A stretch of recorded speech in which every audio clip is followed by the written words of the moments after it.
Quito, 16 de febrero de 1972. El pueblo ecuatoriano está de fiesta, es día de carnaval. Pero mientras la gente baila en las calles, en otra parte el destino del país cambia.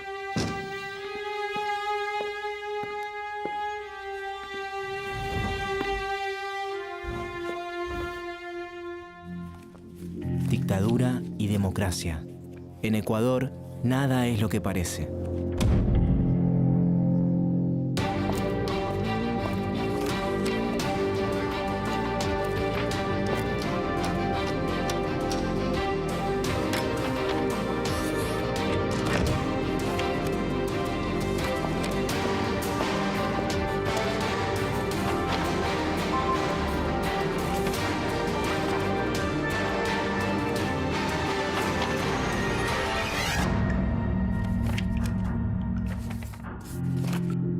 Hasta 1972, el petróleo estaba controlado casi en su totalidad por empresas internacionales. Ese año, las reglas del juego iban a cambiar de la mano del gobierno dictatorial de Guillermo Rodríguez Lara. El general nació en Pujilí, Cotopaxi, el 4 de noviembre de 1924. Antes de ser presidente, dio clases en la Escuela de las Américas, en Panamá, lugar donde Estados Unidos preparaba a los militares latinoamericanos para eliminar el comunismo en la región. Sin embargo, pese a su incursión en la Escuela de las Américas, el general se presentaba como un hombre de izquierda. Llamó a su gobierno Revolución Nacionalista.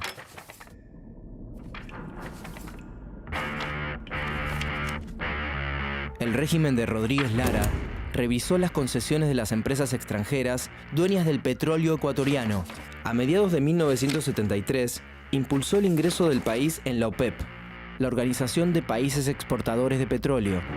Esa alegría que salió de vuestros espíritus, del oro negro ecuatoriano, y para la mirada de todos los países del mundo que bien necesitan de nuestro petróleo. Tierra adentro, el gobierno puso en práctica una reforma agraria. No solo entregó parcelas a los campesinos, también destinó créditos a la agricultura y protegió a los pequeños productores. En la vereda de enfrente se ubicaban los grandes monopolios que comercializaban los bienes agrícolas. A diferencia de otras dictaduras de la región, el régimen de Rodríguez Lara no implementó un plan sistemático de terror, pero mantuvo el parlamento cerrado, decretó el estado de sitio, encarceló a periodistas y confinó en la Amazonia a políticos opositores, que luego liberó. También reprimió protestas sociales. En Ecuador, todos recuerdan a Rosa Paredes, una joven maestra que luchaba por lograr mayor dignidad en su profesión. El 10 de agosto de 1973, se dirigió al centro de Guayaquil para participar de una gran movilización convocada por estudiantes y docentes que pedían mejoras en la educación. En medio de la multitud, los oficiales de la policía comenzaron a reprimir. Uno de ellos lanzó una bomba de gas lacrimógeno que impactó justo en el rostro de Rosita. La joven agonizó durante unas horas y murió. Desde ese día, se convirtió en un símbolo de la lucha popular. Desde el poder económico, acusaban a Rodríguez Lara de comunista, de estatista y de perseguir a la empresa y a la propiedad privada. En agosto de 1974, el régimen estatizó el 51% de las acciones de la petrolera norteamericana Texaco Gulf, un símbolo entre las compañías extranjeras. La respuesta no se hizo esperar.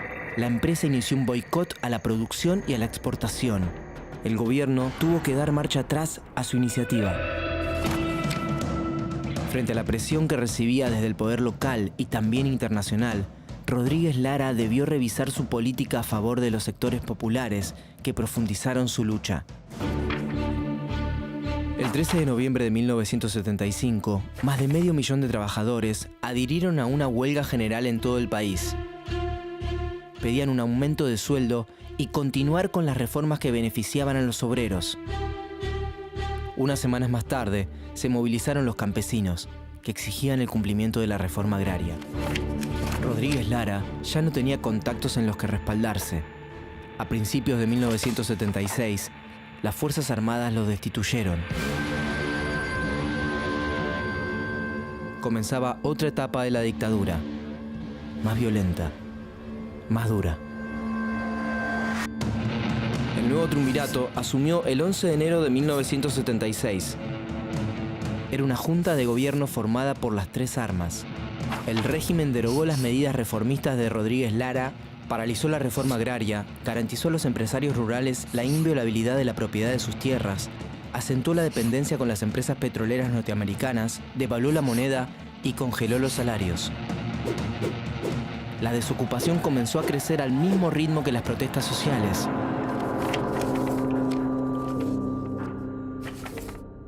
El 18 de octubre de 1977, los obreros del ingenio estatal Azucarera Tropical Americana se declararon en huelga y tomaron las instalaciones.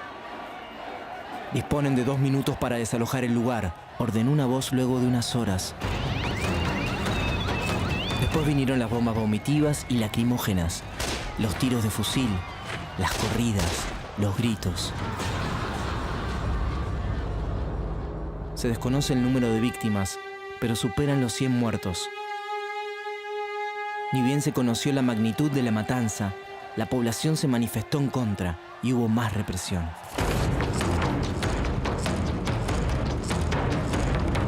Las detenciones arbitrarias y la persecución a los opositores se mantuvieron hasta el final de la dictadura. A fines de julio de 1978, el triunvirato llamó a elecciones. Luego de 4 años de gobierno militar, volvía a la democracia de mano de Jaime Roldós Aguilera. Nació en Guayaquil el 5 de noviembre de 1940. Triunfó en los comicios con una coalición que se enfrentaba al Partido Social Cristiano. Asumió la presidencia el 10 de agosto de 1979. Roldós Aguilera se comprometió con la política de derechos humanos de su país. Impulsó además la formación de un bloque continental democrático en contra de las dictaduras latinoamericanas. Parecía que los años oscuros habían terminado en Ecuador, pero todavía faltaba un capítulo más, el peor de todos, y en democracia. El 24 de mayo de 1981, el presidente habló en el Estadio Olímpico de Quito. El Ecuador democrático, capaz de dar lecciones históricas de humanismo, trabajo y libertad. Este Ecuador amazónico, desde siempre y hasta siempre. ¡Viva la patria! Después del discurso, el primer mandatario, su mujer y la comitiva que lo acompañaba viajaron desde la capital del país hacia Macará, cerca de la frontera con Perú. Pero pocos minutos antes del aterrizaje, la nave chocó contra un cerro. Hasta el día de hoy, los ecuatorianos se preguntan si fue un accidente o un atentado.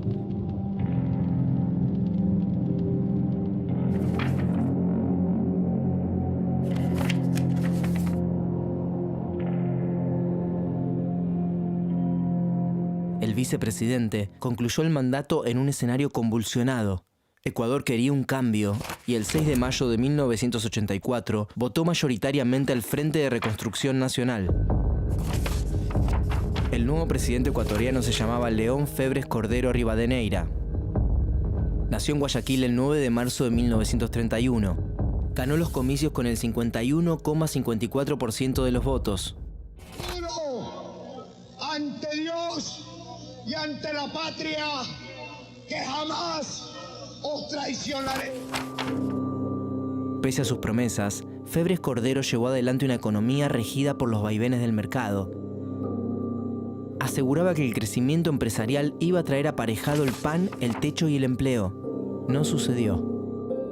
Mientras una pequeña porción de la sociedad se enriquecía, el resto de los ecuatorianos sufría su política, traducida en más hambre, miseria y desocupación. El movimiento sindical no tardó en llamar a la huelga general. Los estudiantes también salieron a la calle. El gobierno de Febres Cordero respondió a los reclamos sociales con violaciones a los derechos humanos, desaparición de personas y ejecuciones extrajudiciales. Como en otros países de América Latina, pero en este caso en democracia, en Ecuador se instauró un plan sistemático de represión que quedó en manos de las fuerzas de seguridad. Comisarías, dependencias del ejército y otros organismos oficiales se transformaron en centros clandestinos en donde se detenía y torturaba a los opositores. El blanco principal fue la guerrilla Alfaro Vive, carajo. Los objetivos históricos que la organización se plantea, en primer lugar, la democracia, que debe expresarse en la vida diaria de todos los ecuatorianos. El segundo objetivo, la justicia social. Alfaro Vive, carajo surgió en forma clandestina en la localidad de Esmeraldas, en 1983. De ideología de izquierda y revolucionaria, defendía principalmente los derechos de las poblaciones indígenas y luchaba por la redistribución de la tierra. Su golpe más publicitado fue el secuestro del banquero Naín Isaías Barket, que permaneció 25 días en cautiverio. La guerrilla pidió $5 millones a cambio de su liberación. El gobierno no aceptó las presiones y se negó a negociar. Guayaquil, 2 de septiembre de 1985. Luego de descubrir, a fuerza de torturas y amenazas, el escondite en donde tenían encerrado al banquero, efectivos del ejército pusieron en marcha el operativo Rescate.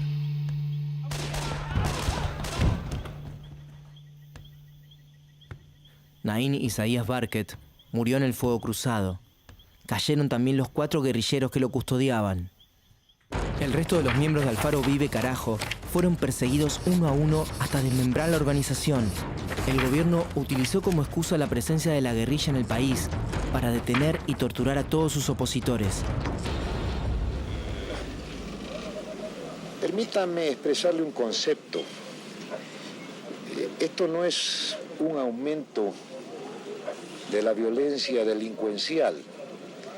Este es un tipo especial de violencia, con móviles políticos, dirigida políticamente. Hacia afuera, en el escenario internacional, Ecuador se convirtió en un aliado incondicional de Estados Unidos. En 1985, rompió relaciones con la Nicaragua sandinista. Al mismo tiempo, se acercó a las dictaduras de Guatemala y Chile y se negó a firmar una declaración en contra del racismo en Sudáfrica.